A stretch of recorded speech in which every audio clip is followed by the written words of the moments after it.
This is how you do a barbell hip hinge. And whenever I'm in the gym, I'm always going to set it up on the arms like you can see here. You might be doing a hip hinge instead of a deadlift because your mobility is limited. And so this prevents me from having to do a deadlift at the start where I might be vulnerable. So just take note of these and try and set things up when you're doing this exercise in a way that makes sense for you.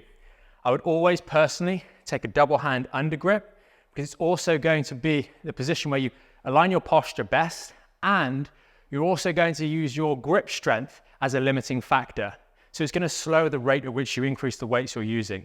Other grips, such as double over, create some more of a hunch posture, and also split stance tends to be a bit too asymmetrical for my personal liking. However, if you were doing 1 rep maxes and high level weights, then you might choose to take those grips or use straps. But I would suggest for these exercises, you just use your bare strength and use your grips to test those while you're doing this exercise. So set the station up like you can see here. And we're going to take a grip, I will show you now.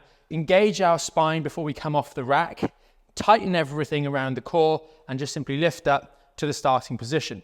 Now you would immediately start your reps here, but just so you can see what I'm doing, I've got a double under grip around about the same sort of width as my pelvis. I'm going to be standing like so, going through the hip hinge, down and back up, keeping all those same training points, nice neutral spine, bending from the hips and allowing my hamstrings to limit the motion.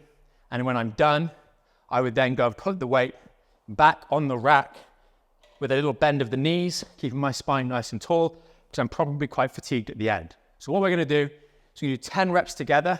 I'm going to bring the weight out so you can see what I'm doing, but for you, you'll just take a step back and start the exercise. So get yourself into position, get your grips ready, nice and steady. Slight bend of the knees to get this off the rack. Stand up nice and tall, posture nice and engaged. Get yourself ready to roll, and we're going to do 10 reps together now. And 1, and up, 2, and up, 3, and up, 4, and up, 5, and up, 6, up, 7, up, 8, up, 9, up, 10, up. Slowly put the weights back onto your rack and you are done. That is how we do the hip hinge with a barbell. If you found this demonstration helpful, check out the link down below for free access to our extensive library to stay injury-free while you're getting back in shape.